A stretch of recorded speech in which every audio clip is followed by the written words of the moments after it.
चव्हाणांचा प्रयत्न आहे। राष्ट्रवादीचे महाराष्ट्र प्रदेश सरचिटणीस सुरज चव्हाणांनी हे वक्तव्य केलंय। सुनेत्रा पवार यांच्या नेतृत्वाखाली एकमतानं काम सुरू असल्याचंही सुरज चव्हाण यांनी म्हटलेलं आहे। राष्ट्रवादी काँग्रेस पक्ष राज्याच्या उपमुख्यमंत्री, राष्ट्रवादी काँग्रेस पक्षाच्या राष्ट्रीय अध्यक्षा सुनेत्रा वहिनी पवार यांच्या नेतृत्वाखाली एक संघपणे, एक मताने, एक दिलाने काम करतोय। सर्व निर्णय एकत्र बसून त्या ठिकाणी घेतले जात आहेत।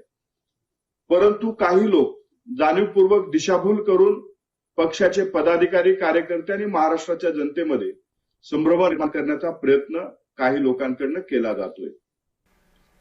सुनेत्रा पवार भूमिका बदलणार अशी चिन्ह असतानाच कारण आयोगाला लिहिलेलं पत्र मागे घेण्याची माध्यमात चर्चा सुरू आहे। सुनेत्रा पवारांमुळे पार्थ पवारांची राज्यसभेची खासदारकी धोक्यात येऊ शकते। सुनेत्रा पवारांचं 10 मार्चला निवडणूक आयोगाला पत्र होतं। या पत्रामध्ये 28 जानेवारी ते 10 मार्च दरम्यान पक्षाचा पत्रव्यवहार ग्राह्य धरू नका असा उल्लेख करण्यात आला होता। त्यामुळे सुनेत्रा पवारांनी या पत्रात लिहिलेल्या उल्लेखामुळे पार्थ पवारांच्या खासदारकी संदर्भात आता हा पत्रव्यवहार बाद होणार का याकडे सर्वांचंच लक्ष लागलेलं आहे।